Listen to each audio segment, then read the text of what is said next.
అందరికీ నమస్కారం. నేను మీ మదిరి రంగసాయి రెడ్డి. ఇటీవల నారా లోకేష్ గారు భారత ప్రధానమైనటువంటి శ్రీ నరేంద్ర మోడీ గారిని ఢిల్లీలో ఆయన నివాసంలో కలవడం జరిగింది. ఇక్కడ మనం గమనిస్తే రాష్ట్రాల్లోని ముఖ్యమంత్రులకు, మంత్రులకు, అంతకంటే వివిఐపీలకు కూడా ప్రధానమంత్రి గారి అపాయింట్మెంట్ దొరకడం వారాలు నెలలు వేచి చూడాల్సిన పరిస్థితి ఉంది.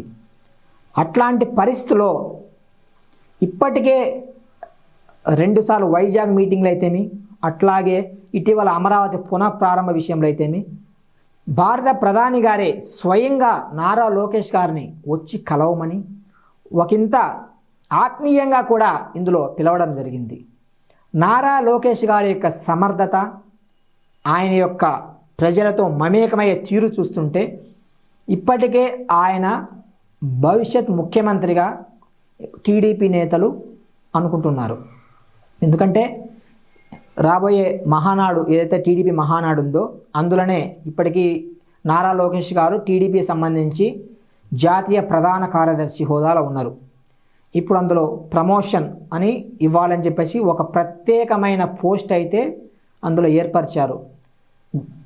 టీడీపీ సంబంధించి జాతీయ వర్కింగ్ ప్రెసిడెంట్ అనే పదవి ఇచ్చి ఆయనకు కొన్ని ప్రత్యేక బాధ్యతలు ఇచ్చి చేయాలని చెప్పేసి ఇప్పటికే ఒక ఆలోచనలో ఉన్నట్టు మనకు అర్థమవుతుంది.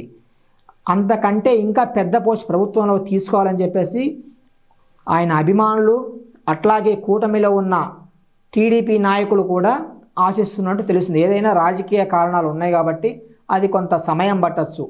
అది డిప్యూటీ సీఎం పదవి కావచ్చు, లేకపోతే సీఎం పదవి కావచ్చు నారా లోకేష్ గారికి ఇవ్వడం అనేది.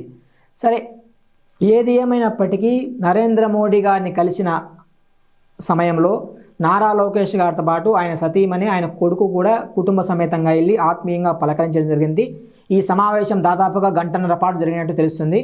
ఈ గంటన్నరలో కూడా ఆత్మీయ విషయాలు ఎక్కువగా మాట్లాడుకు, రాజకీయ విషయాలు అలాగే రాష్ట్ర ప్రయోజనాలు ఒకంత మాట్లాడినట్టు తెలుస్తుంది.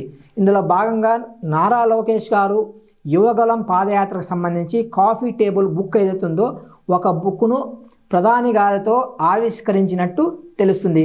ఒక కాపీ ఆ బుక్ మీద ప్రధాని గారు ఆయన యొక్క సంతకం చేసి ఒక జ్ఞాపికగా నారా లోకేష్ గారికి ఇవ్వడం జరిగింది అనేది కూడా మనకు తెలుస్తుంది. ఏది ఏమైనప్పటికీ నారా లోకేష్ గారు భారత ప్రధాని గారికి అతి చేరువయ్యారు.